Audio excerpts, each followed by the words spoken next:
Hey guys, welcome to another episode of the AVE Podcast. Me and Austin were just jamming out here in the background to this song. We love it a lot. Anyways, I'm glad to see you guys here with us tonight. Shout out to where you're from. I see Elizabeth at South Bend, Indiana, in Indianapolis. Am I close? Am I way off? Austin from Orlando. I'm in Orlando as well this week. Thanks for being here, everybody. Thanks for joining us. Super hard topic to talk about. Obviously, LinkedIn for dating.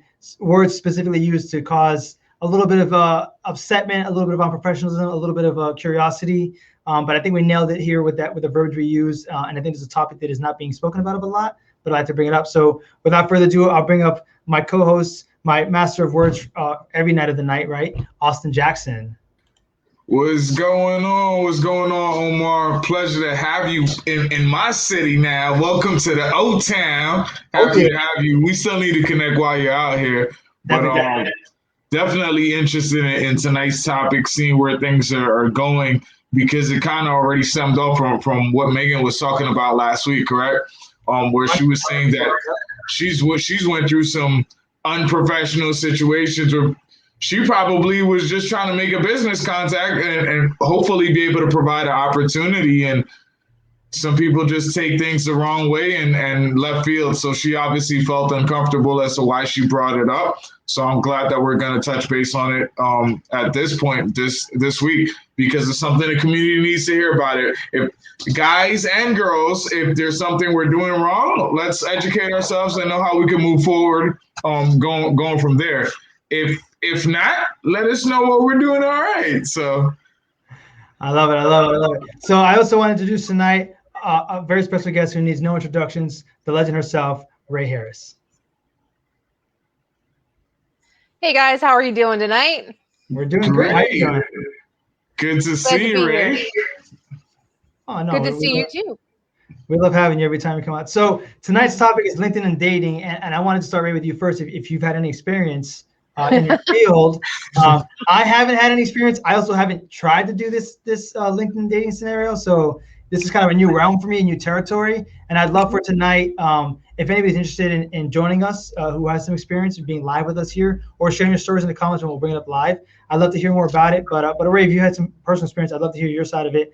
And I'll try to play a little devil's advocate, because I feel that maybe I'm hoping that as a male species, right, we are ignorantly using verbiage that is maybe just being looked at the wrong way is what I'm hoping. Well, not so much. I mean, there's little subtlety to it when a guy is approaching you in social media looking for a date. They're not very subtle about it. Every once in a while, you'll get somebody that'll start up a conversation and then lead it into more. But no, usually it's pretty blatant. Not even small suggestions, huh? Wow. No. So Omar, I think there's just some guys out there that are less evolved than others. That's another conversation that could go many different directions. Well, however, but let's touch on it real quick, right? Do you think it is an age thing at this point? Is it the older generation that maybe is less inclined to do it because they're not so social media savvy, whereas the newer generation who's maybe less socially, I don't want to say acceptable, but they have less social skills in the real world, they're more inclined to do this virtually because they have that protection of, hey, they're not really in front of me, so like that no won't sting as much as if they said it to my face? Well, of course, my experience is with the older generation. Okay. I have not been hit on by the younger generation. If I had, I don't know that I would feel the same. I'm just kidding. But I am older, so I'm with the older generation. And so speaking for those guys, I think that they probably didn't see social media the same way that the younger generation sees it. And therefore it's like, why not give it a shot? It's one of those things, might as well try it. Might as well see if she's interested. What's the difference between social media and seeing you out on a show or at a bar, meeting you someplace? It's just that LinkedIn in particular is a place that we go to for business. So when you solicit a woman on LinkedIn, she feels more like that sexual harassment type thing going on, more so than wanting to even consider dating the guy who's propositioning them. That's interesting. Yeah, go ahead, Austin. No, I'm saying that's super strong that you use the word of sexual harassment, because not me playing devil's advocate, right? But we all know that people are attracted to like-minded individuals, someone who may be in the similar career field or at least have similar interests. So maybe something that was seen there is what may have sparked an interest. And where is that line drawn? Where is that boundary crossed as to how they can reach out to see if, hey, maybe this is an interesting person to get to know, regardless of where the end destination it goes. Yes, sure. Or maybe so. But where's that line drawn to the point where it's, okay, this is harassment? Because social media is also designed so that we can meet and interact amongst people. But like I said, where's that line drawn? So, and that's a good point, because the line is drawn when you ask once and she says no. Say less. That's it. That's if she said no, don't ask again. And that's where the line is drawn. So if you're continuing that conversation and continuing to ask in a variety of ways, you think that changing the verbiage is going to change the answer. It doesn't work that way. So if she says no the first time, don't ask again. And that's where it is. After that first ask, something already tells me like the conversation probably feels really awkward at that point. And that's possible. I mean, everybody deals with that rejection. And it's not like women don't get told no. Get told no. So yeah, there's an awkwardness to being told no and having your proposal rejected. But that's just the way things go, you know? Yeah, that's just the way it goes. So this brings to mind, and I'm trying to, and maybe you guys know, there's a movie that came out recently, or not recently, sorry, a Netflix series that came out, and it was about a gentleman who fell for a woman at a bookstore, and he essentially stalks her, right? The community responded with this, saying that, and if anybody knows the name, please comment it down below, because I'm really struggling for the name of this. But the comment from the community was that, like, I wish I had a man that showed me the way he loves me like this man. I wish someone cared for me the way he cares for this woman. And he was doing things that in the movie, they were blatantly showing, hey, a stalker could be anybody. Not every intention is one way or the other. Is it you? No. There's a show named You. Let me look it up. No, I'm sorry. There's a show named You, and the guy's a stalker. I don't know, but yes. No, you got it. You.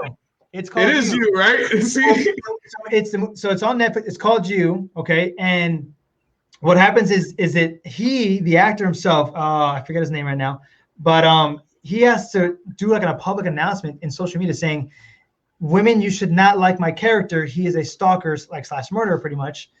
This is not the man you want to fall for." But women were falling for this type of man. So I feel that socially, maybe the younger generation is saying, well, if I act more like this guy, I'll attract the what type of women I want. So like, I feel like this, again, this is me playing devil's advocate, right?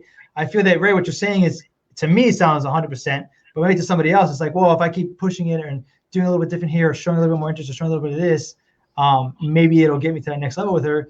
And LinkedIn is just where I met you, so this is my avenue, right? Because like you said earlier, what is the difference between LinkedIn and going to the meeting at the bar, other than the location it's at, right? Right. So Elizabeth here has a good comment, right? I'm newer to LinkedIn, still finding my footing. Haven't had any of the experiences there yet, but definitely elsewhere. So I would love to hear elsewhere that you might. Yeah.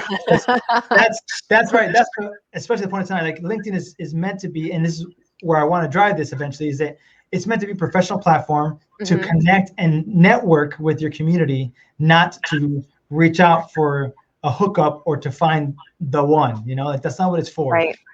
And I feel that when Megan had said this on the last show with us, about, you know, this whole kind of month of social media that we've been doing, I was surprised to hear that. And I was hoping to get more people's experience. And it seems like the more I've talked about it to people, it isn't as uncommon as I think it is. And I don't know, Austin, I mean, until recently, have you ever heard about this? Or I'm sure you've never done it, but have you ever heard about any woman saying, "Oh yeah, this guy on LinkedIn today"? Like it's not common conversation. I haven't, and especially like you said, the platform of LinkedIn. because I wouldn't expect it to be common practice, especially not in that arena. But honestly, it doesn't surprise me because it happens in every other arena. It happens on Facebook. It happens on Instagram, on Snapchat. I'm pretty sure it happens on TikTok. So it doesn't surprise me that it happens on LinkedIn as well. But what can we do about it from this point moving forward? And also, this is not me defending anyone, but this is me asking a question. Like, what if the guys are saying something and it's not meant to be suggestive, but it's being taken that way? Because we all know that sometimes I can say something out of my mouth and the way that you interpret it and you receive it is a lot different than if I were to text it, because the tone that I type in or I text in could be different than how you read it to yourself. So I don't know. I'm asking all of these random questions because every scenario is different, correct? So it is. But I can say from my personal experience that if it's more like maybe it's flirtation, that's one thing. That's not what we're talking about. When you hear women talking about that guy on LinkedIn was probably asking 100 times in 10 different ways for a date or a hookup or whatever, and doing the things like, well, what's wrong with me? What don't you like about me? Maybe you don't know me well enough. They're the persistent, and I'm being kind about it because it sounds like you are. We're like, she's being a little nice about what you're talking about here. She's like, I want to drop a couple bombs. Yeah, so there is a difference, Austin. I mean, and especially speaking personally, I can take a lot from the guys. I started out so long ago that there were very few women in the industry. I grew up with guys. I have all brothers. So I can take more than a lot of people, and I take more than I should. I've been told that before as well. So to hear it from me, to say that somebody's not being appropriate, they're not being appropriate. Heard. Sorry, Ray. So John asked, "What was it? Someone from Jersey?" I'm from Jersey. The answer to that is no. It was not someone from Jersey. It was probably Florida. It was probably some Florida guy from Miami. Alligator. So I want to keep pushing forward on this. Obviously, I use the example of you as an example here, and how the community perceived it as one thing. We talked a little bit about how LinkedIn wasn't this, but I gotta say, for anybody who's watching with us right now or afterwards, so we Googled this a moment ago, and in 2008 there was an article written, right? 2018, there was an article written about LinkedIn for dating, using the verbiage that I used, but in a what appeared to be a positive manner. And then as we dove into it, it was 100% negative. So clearly, this is a topic that's been around that is widely perceived as negative, yet it is still happening. So my question to Ray, because you're the female here, right, with the other perspective, or to Austin, what are some things that the community could do, or maybe some of the guys are, because I feel like a lot of this comes down, again, me playing devil's advocate, because this is a male-dominant industry, and my goal is always to broaden the mindset of how we think about things. And like Austin said earlier, right, because we're very male-dominated, we hang out with a lot of men, we speak to men in like an alpha mentality. What are things that we're saying that may be perceived incorrectly because of that? Like, hey, if I told a guy this, it would be no big deal. If you said to a girl, though, who's married or has a partner, that's perceived as another way, because you're disrespecting a boundary there that when you're talking to another guy, you don't see that, but when you're talking to a woman, those are things that they think about. So what are some things, Ray, that you've seen that maybe, hey, I know you guys say this to each other, but when you say it to a woman, probably not gonna go over the same way. And I don't mean to put you on the spot. I know there's like, you're like, oh, I don't know, it's just scenarios, but I can think of a scenario for myself, for example, right, where I've opened my home to people, right, male, female. I'm a very friendly person, so I try to be as friendly as I can and helpful, because I want to help people. And I said, hey, if you need a place to stay, you crash at my place. I could see where if somebody was married or had a boyfriend, they could see that as being appropriate, right? What are little things like that is what I'm trying to look for. And again, anybody on Facebook, you guys in the comments that he's definitely not liking that conversation. What are some things that maybe we're saying that incorrectly, or else if you can think of anything too that maybe we're saying in a manner that, hey, when you're speaking to a female, you should avoid these things because you could be crossing a line that they are protective of, which is their spouse or their partner or their significant other or whatever the case is. That's a really tough one. There's things that I've had to talk to crew about because they offended a woman in the crew. So I'm not thinking of anything that was personally said to me or around me that, I can think of. But I know that talking about shows where women are degraded, talking about, I don't know, this in particular, this could be really, really bad because it's absolutely inappropriate to be talking about on show site. They were talking about rape scenes in movies. Like, wow. Don't. They're talking to each other, guys, etc., with women in the room. Don't talk about these things. They're not okay. And they're not a topic of conversation for the workplace. So, but I mean, focusing back on the social media aspect of that,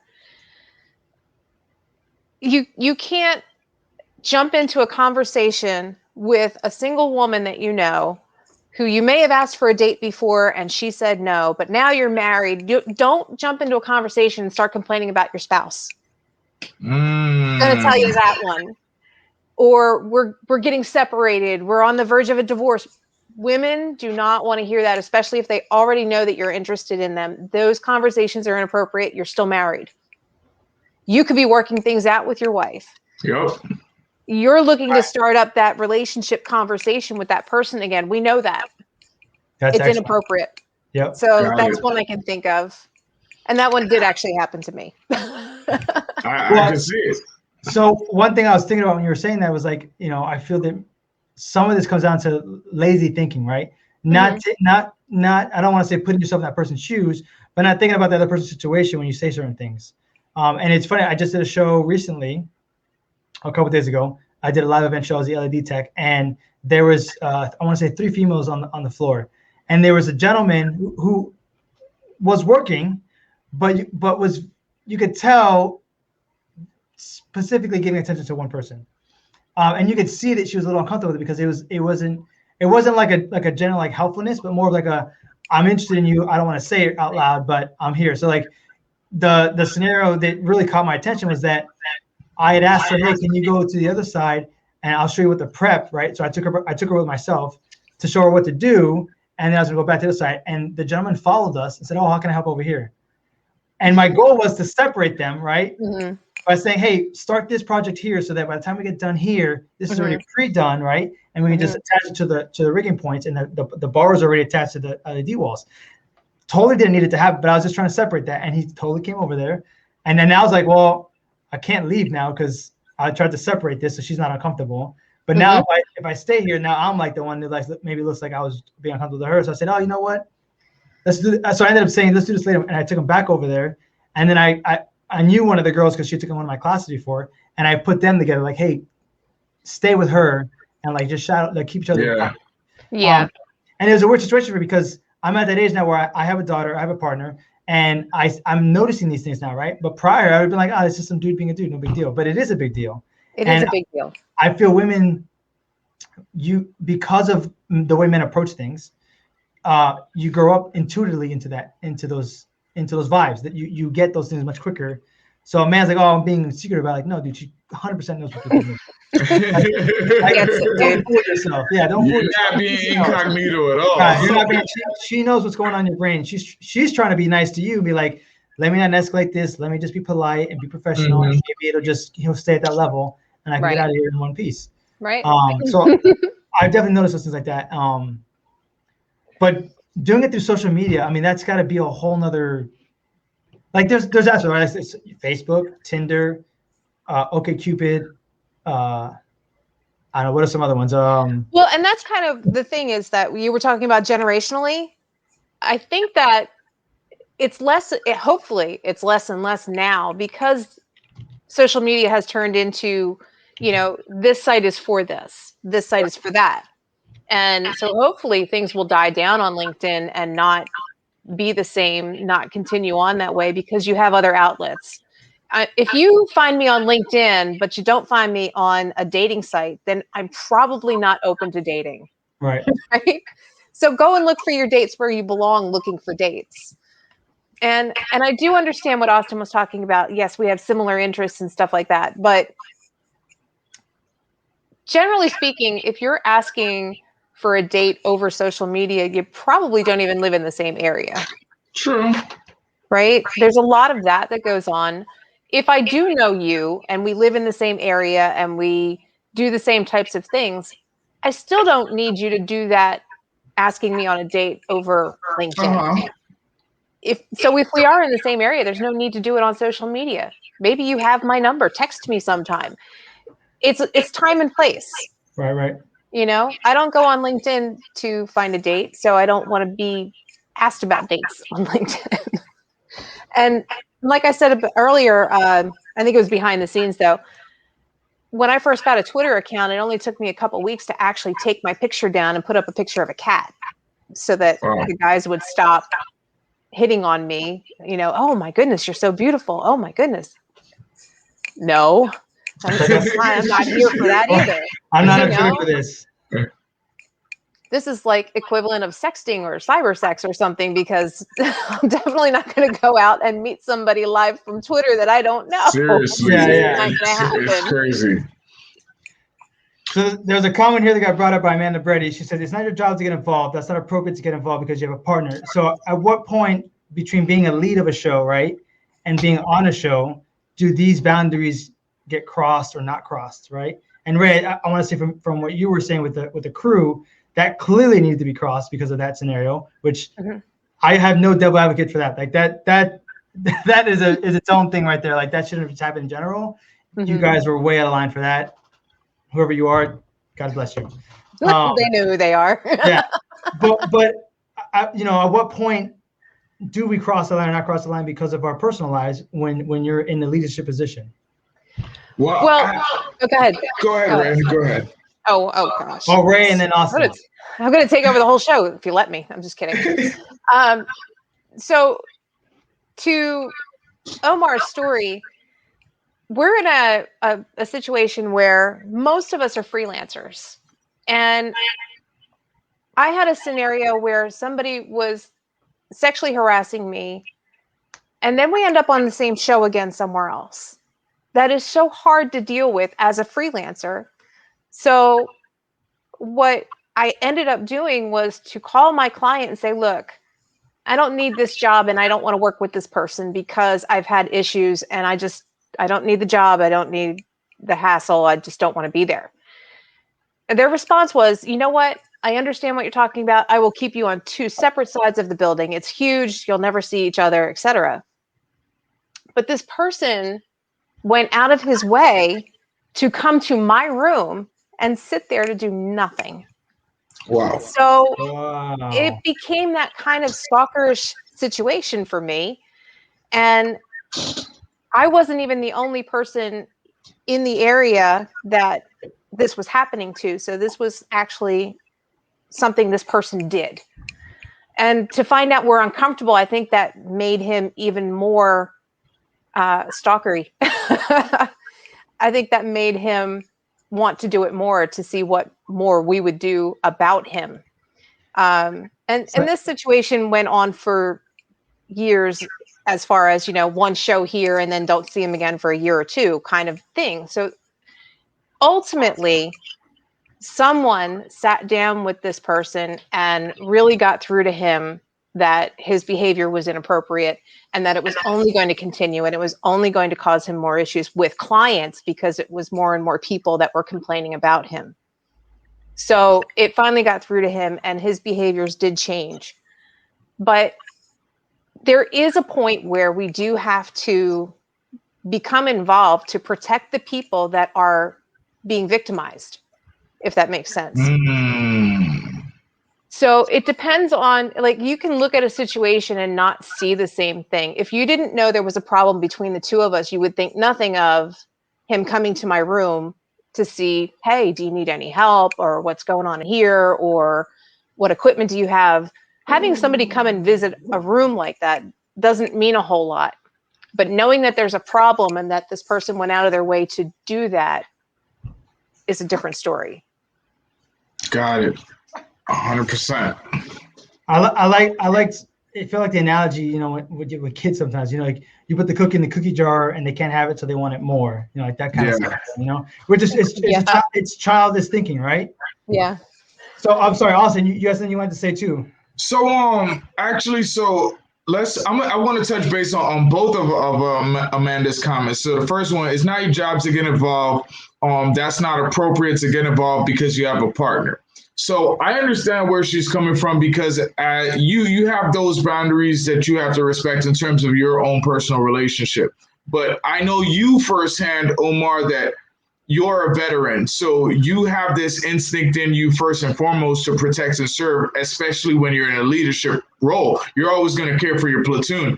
And I'm the same way. I'm not a veteran, but if I'm in a leadership role, I want to make sure that everyone in my crew is okay. No child left behind, no man left behind, one band, one sound, so to speak. So we all look out for each other. Now, in an instance where, now this could be male or female, someone feels uncomfortable or harassed. I always said, AV has no HR department.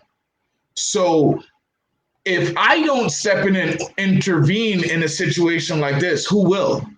Whose responsibility is it, especially when you have that title or that position that includes lead in it? You have to set the example. Let someone else know, hey, what you're doing is not cool. It's not, there's a time and place. This is neither of the two. Let's change our behavior. Let's change our way of thinking. Let's move forward in a different direction. Or I may have to ask you to go home, because the crew has to be okay. And if there's someone who's causing discomfort in the crew, then I'm sorry, you got to go. It's the sound of the band, not the sound of their instrument, if that makes sense. 100%. But her second comment, LinkedIn sometimes feel like it's the only place where women and men are on the same playing field. You are judged based on your professional content. It sucks that that's being tainted. And I agree 100%, because again, there's a time and place for everything. So there's Instagram, where people are going to go post more flashy pictures and things of themselves. Facebook, you're going to tend to see more family oriented things. We all know LinkedIn is about business. And in a world of today where for me, I can't say it's about age. I can't say that maybe older guys are doing something different than the younger guys. To me, it's about maturity and where you're at mentally as a person, and how the respect you have for yourself as a person, the respect you have for your partner if you're in a relationship, as well as the respect that you have for your coworkers and the people in front of you.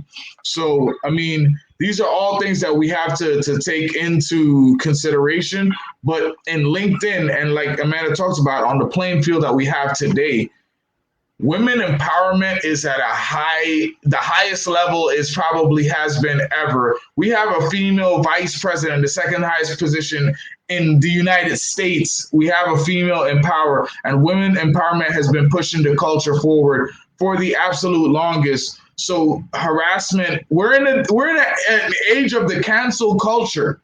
You don't want to subject yourself to this, because you can easily get blackballed across the industry, HR department or not. I mean, but that's how I see it.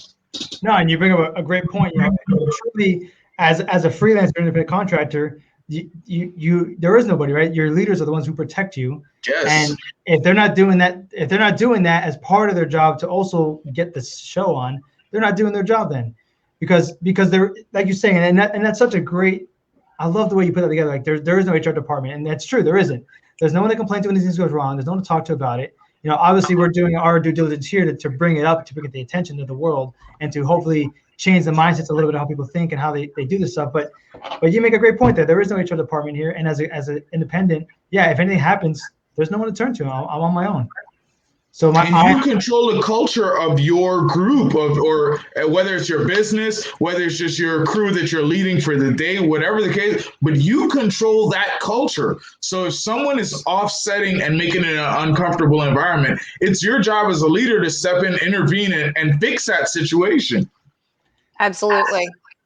Absolutely. I've had several of those conversations with a crew to say, hey, this is inappropriate behavior. It's happening on our show site. I'm looking at all your faces. I don't want to have this conversation again.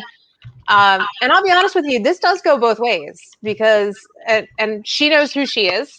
I'll bring up this story of a woman who went out. We were finishing up a show. We're loading a truck. And it just so happened that one of the guys changed from his button-down shirt to a T-shirt.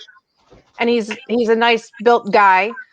She goes up to him and she starts feeling his arms and his muscles and cooing over what a great body he has. I'm like, I've had that happen to me. I'm like, hold on one moment. Like, this is the kind of stuff we don't want guys doing to us. Mm-hmm. If you don't want some guy coming up to you, grabbing your arm and feeling all your muscles, then you can understand that this is inappropriate, even, the other way around. So it's not just guys that are inappropriate. It can be the women too. Seriously, I felt like a piece of meat, man. I felt like a piece of meat. So now you know how the women feel. It's the truth. It's not a good feeling. And if you can't go to the person that you're working for and say, this needs to stop, this is a problem. I don't care if it's a sexual harassment. I don't care if it's a racial discrimination. If it's a problem on the work site, it needs to be dealt with. You need to go to your higher up. If the higher up from you is not going to deal with it, go above them. Because this kind of thing in a workplace is not appropriate. So if you've got that middle person that's not going to deal with it, go higher. Yes. Go higher until you find the right person who's going to help you with the problem that you have. Yes, we don't have an HR department, and I do not mean an end client.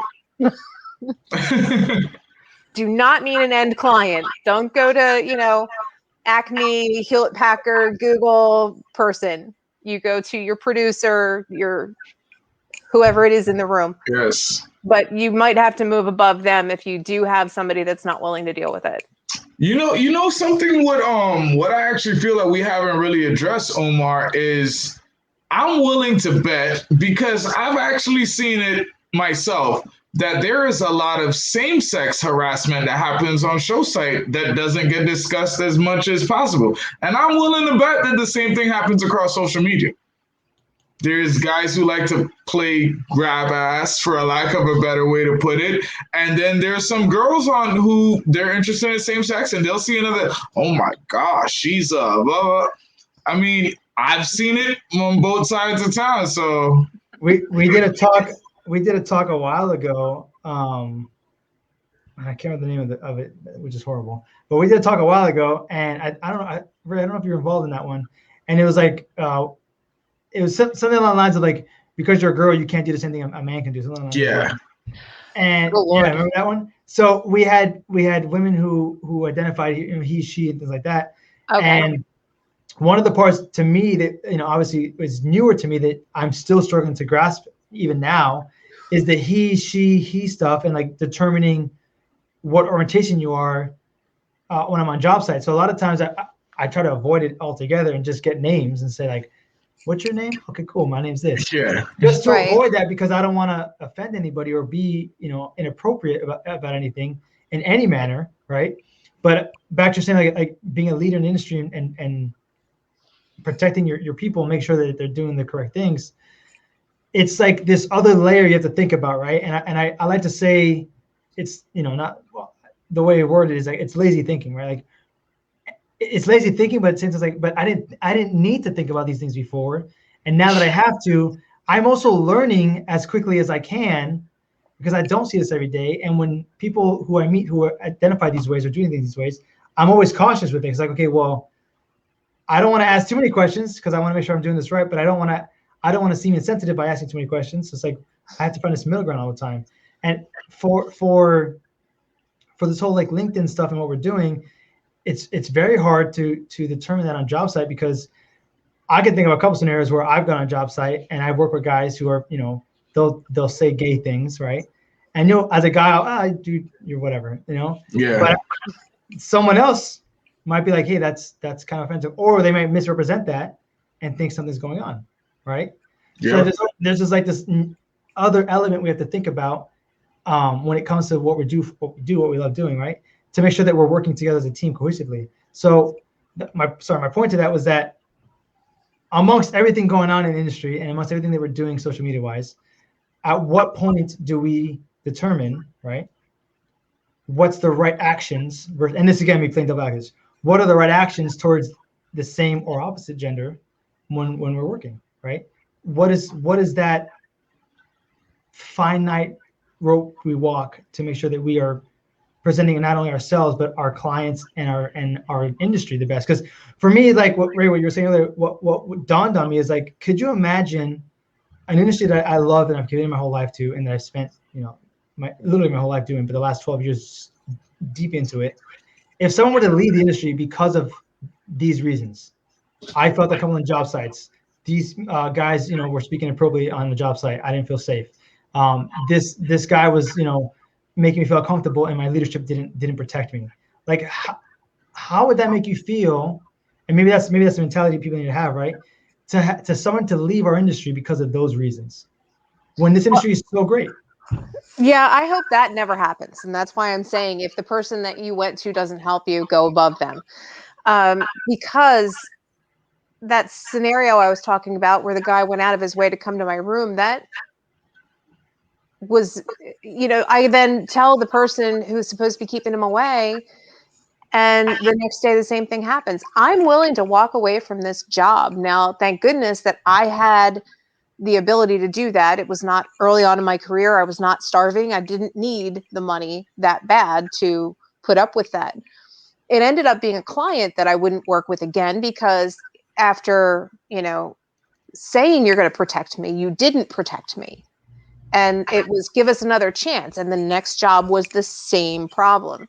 So that was the last time I ever worked for that client.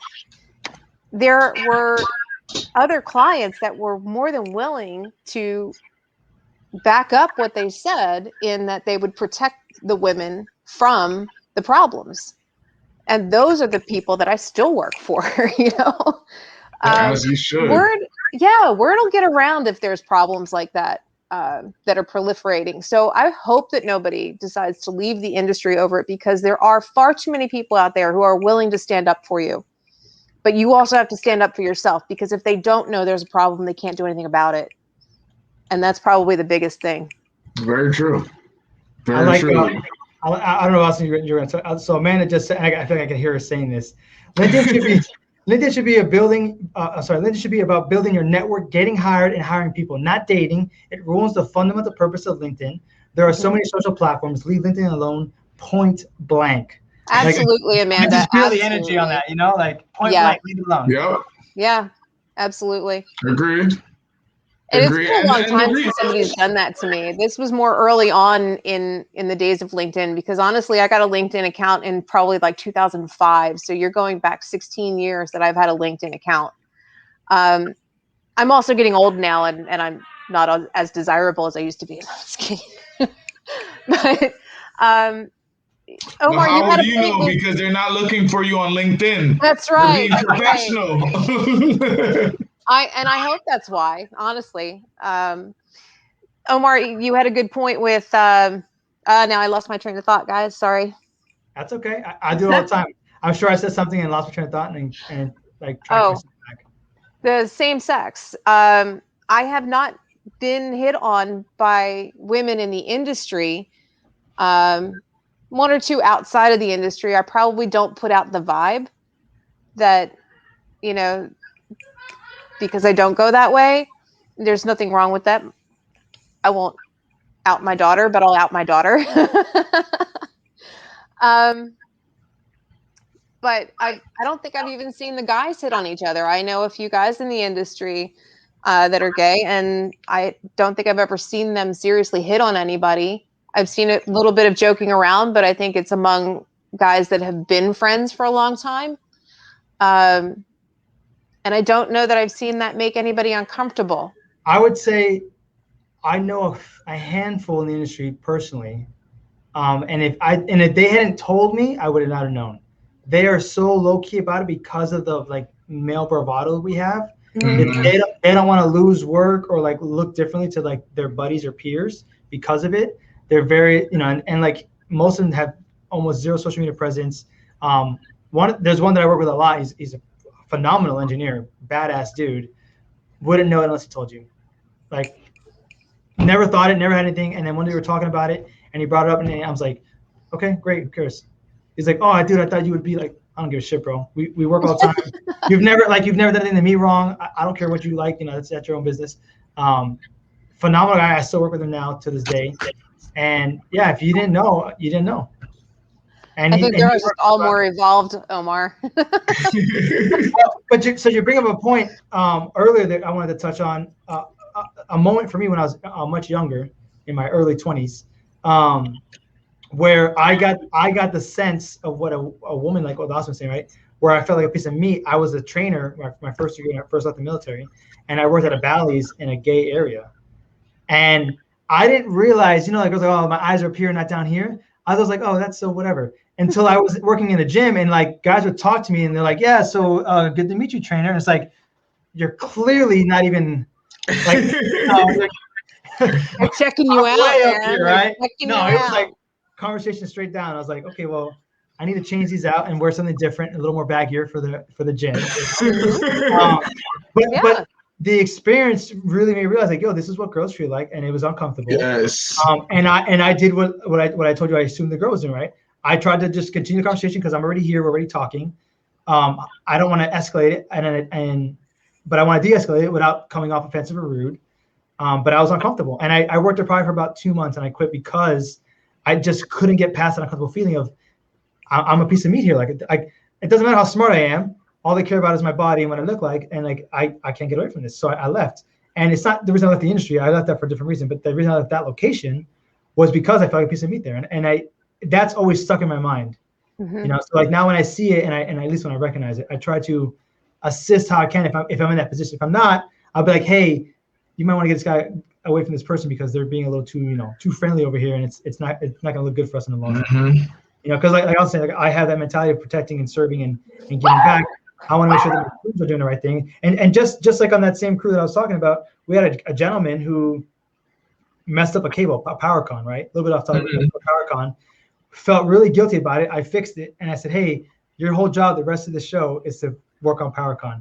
Not to pick on him, but just to say, I need you to learn this and master this. Next time I see you, you're going to help me do the LED wall again. And I know you're going to know how to do power con because that's all you did the rest of the show, Yeah. So like there's scenarios like that where I feel that, and I feel like we talked about this one time, right, too, on another show where dating is so hard in our industry because of the way we work and everything.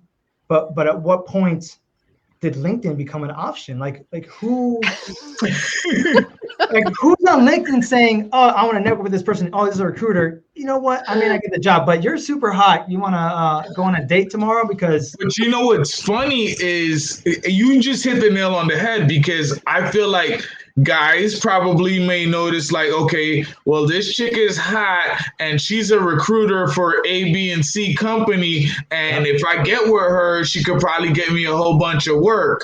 And I can see the mentality as to why they may try some stupid.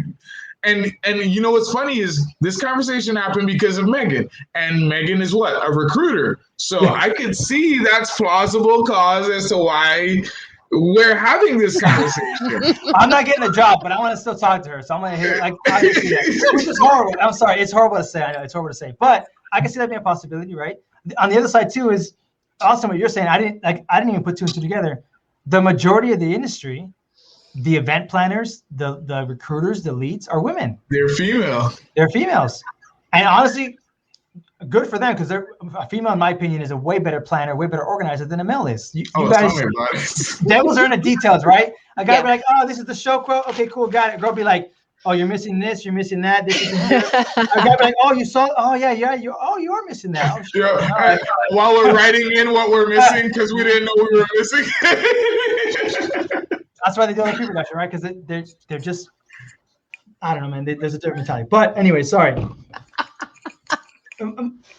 My goal tonight, right, which we didn't really touch on too much, but my goal was like, what can we do to maybe address some misconceptions. What can we do? Which we definitely hit that one. We hit my second goal was to broaden the mindsets of people watching with us tonight. I was hoping to get a little more stories, which is fine, but broaden their mindset. Hey, why are we doing this? What can we do to avoid this type of thing? And like Amanda said, right, there are tons of apps for this. And like Ray, you're saying, like we are creating silos, right, for these actions. LinkedIn is professional. Facebook is social. Tinder is dating. Facebook is blurring the lines, right? Facebook has like a dating thing and like a jobs thing now and a store now. So like Facebook is blurring the lines. But LinkedIn is like, yo, LinkedIn is business. We report about business. We talk about business. We talk about networks. We talk about people. We connect you to job recruiters. They don't do anything outside of that other than some educational stuff, which is still focused on building skill sets. So like still within their brand. When did that change and why is what we didn't figure out or determine. But I think between Austin and Ray, I think we got some pretty good possibilities, right? And maybe if you weren't that guy and you didn't hit on the recruiter, she might have found you another job. And now she's gonna be like, hey, I like Ray's saying, I don't want to work with you just because I don't want to be in the scenario again. Like you may be qualified, you may be great at the job, but because the way you treated me in scenario, I don't want to work with you because now I'm in a situation where it's uncomfortable for me, especially if you have a partner or you're with somebody and now you've crossed that line. Now you've gone to a whole nother level where you probably lost that contact that you could have made. It could have been, hey, 5 years, 6 years down the road when you lost the job you had, you could have hit up again and say, hey, I'm so sorry I took a job, blah, blah. Or hey, you helped me out last time. You have any ability, what's going on? Now that bridge has been burned. And yeah, there's tons of recruiters, but this industry is very small. We all talk. I'm sure recruiters talk to each other. Right? Yeah. Can I ask a question and really play devil's advocate? What if you see somebody on LinkedIn and you're like, oh man, they're kind of interesting. So you look them up on like Facebook and then hit on them there. I mean, right, is this because a person I feel like you we're know talking or you about don't the platform, and to me, it's more about the behavior. If this is a person you've never met face to face, you've never worked with, you have no friends in common, don't do it. Don't. That's like, hey, if you need a checklist, here's the checklist. Check 1. Serious. You mark that off. Done. That's it. Right? I mean, 100%, that cold call IM coming in from somebody you don't know, you've never met, you have no friends in common. You're like, you're dead in the water. You should have never even, opened up the app. Serious. For that manufacturer from China trying to sell LED walls to you. That's who you are. Exactly. Delete. So Ed has a good comment there. He says, I've never been hit on from LinkedIn. The most troubling part about that is I'm not sure if it's a reflection of my looks or my work history. Of course, I'm kidding. My work history is great. That is pretty funny, Ed. That's a good sense of humor. I like that. So we're about 7 minutes out, guys. Pretty good night. We've been averaging about 10 people watching us. Got a bunch of love. So obviously we said some good stuff. Got a bunch of thumbs up. So we touched on some good topics. If anybody in the community wants to give us some last minute shout outs about something we might have missed or something we didn't touch on, or you want to retouch on and get an opinion from any of the three of us, let us know. If not, in about 2 to 3 minutes, I'll wrap this up for tonight. But Ray, I wanted to thank you for coming with us on tonight and giving me your insights. Again, from the male species, I apologize for you being in those situations. I've been in worse. I can imagine. In our industry, I can imagine. But I would like to apologize for that. For anybody watching us who's been in that, if you see these things, like Austin saying, say something to your leadership. Like Ray's saying, if the leader you have in front of you doesn't do it, go to the next above. But don't go up the chain to the end client and make us think about it, because then you're burning bridges for yourself. You're making your client look bad, and you may end up ostracizing yourself because you went too high up. Unfortunately, the reality is that there is no HR department. If I was clever enough, I would try to make that to help out people too and figure that out, but I'm not. I feel like I need to be a lawyer for that. Before we wrap up, though, if you guys don't have anything you want to add, please give your love to the audience, or not. Sorry, please give your love to Ray and Austin and myself here. Let us know what we're doing is good or not. love to continue this conversation another time. Maybe we'll do a part 2, maybe not. I hope that the link we did, the verbiage we used was eye-catching and was meant to draw you in to see like this is fucked up. Sorry, I broke the rule, but this is not appropriate. And yeah. So, anyways, we're at that like 5-minute mark. Ray, Austin, or actually Ray, I'll let you go first. Any closing remark you want to give? Something we didn't touch on? Something to leave the audience with, to make them a better person on their way to tomorrow, that you want to leave or report to them? Well, in a different scenario than what we were talking about, I did have an issue with somebody on a show site, and when I reported them to their boss,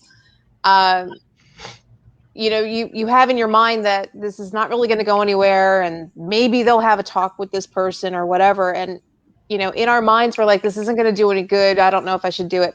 But I called, I made the complaint, told them the scenario, what happened, and understood at that point it was a third strike for that person, and they were no longer allowed to work for the company. Ooh. So please do not feel like you can't tell somebody. Sometimes that's the only way to get rid of the bad seed and to get through to that person that it's a problem, that their behavior needs to stop. And you make a good point there. Maybe you saying something is that final straw for that one person who's a repeat offender, and that's the person we want to weed out, not the ones trying to come in or that have been there, that deserve to be there, right? Because they want to do their job effectively. Yeah. We want them to stay and not move out because of some Joe Blow or some feminist because we're being victimized. Correct. Yeah. No, I love that. That was fantastic, Ray. Yeah, I love the fact that you touched base on that, because a lot of times, I'm not sure if it's a lot of times, but I'm sure there's some times where someone's behavior is so normal to themselves that they may not know that it's being offensive to someone else. So unless you check them, unless you tell them something or go to their higher ups or their authorities and things of the sort, they'll never know. So I'm glad that you did something about it. And like you said, that's what we need to do to kind of weed out the bad seeds in our industry. Yep. One other thing, though, and I apologize because Austin is supposed to get the last word. He's the best one at it. Long ago, when I first started in this industry, we had what was known as a 3-strike rule. And a lot of companies and corporations will still hold on to that 3-strike rule. This particular person had this being their 3rd strike, couldn't work for the company anymore. What we're finding now in the younger generation and what is becoming more and more prevalent is a 2-strike rule. So please, if you are the offender, understand that this is, 3 strikes is not even going to happen anymore. It's coming down to 2. We tell you once, if you don't correct the behavior, that second time we talk to you, you're out. And as an industry, we're growing to be more accepting and more understanding, and female are becoming part of this industry. And if you're not on board with that, sorry. Exactly. Very true. So real quick, before I give Austin the floor forever here, because he's the master of words here, I'd like to just put a little bit of the positive. I'm going to take that from the AV Tech Talk side and get some positive feedback. This is like my favorite part for both shows. But Amanda Brady said Ray's laugh is the best. I like that. She also puts in here, Austin, thinking face makes me feel like I need to grab a pen and paper because genius is coming. I totally 100% agree with that because it's always coming. Another one from Amanda here saying we should do a collage of all the backgrounds. Omar hasn't. Oh, we should not do that. In the craziest travel locations. Go Omar. Thank you for that. Thank you for recognizing I'm never home and I'm always on the road. And last one here is from Ed. Ed Wallach says those LED manufacturer sales reps that could connect on LinkedIn are very suspicious. It's like the LED wall industry's fallback plans for supermodels. 100%. A very good analogy. I like that. So, as we do every night here, thank you everybody for being here with so much from us on Facebook Land. Thank you for coming from everywhere you came from. We had Orlando mostly here tonight. We had, I forgot. It was a college football term outside of Chicago. Outside of Notre Dame. Near Notre Dame, if you like. Yeah. Thank you for being here with us tonight. But again, I will let Austin do his thing, the master of words, the closer of ceremonies. I'll let you do your thing, brother. All right. So, with everything that we discussed tonight, the last 2 things that I want to leave you with is the golden rule. And the golden rule says that treat people as you would like to be treated. Now, granted, in these particular scenarios that we were discussing tonight, the offender, quote unquote, may not necessarily know how the person may like to be treated because they would like to be treated much differently. So that's why I would like to introduce what I call the platinum rule. And it's not so much of treat people how you would like to be treated, but rather treat them how they would like to be treated. If you don't know what that is, ask a question. I'm sure they'll rather inform you and let you know how they would like to be treated. And now you know how to go about build a relationship, whether it be professional or you not have a relationship at all. But knowing how to act accordingly amongst your colleagues, your co-workers, and anyone that you may come across as a client or around you, anyone that you work with, make sure that you maintain a professional relationship with them first and foremost, that you are always respectful. Maintain the golden rule if you know nothing else, and the platinum rule if you know better. Treat people how they would like to be treated. Be respectful of each one. And together we'll move forward and we'll build accordingly. Until then, I'll see you guys next week. Take care.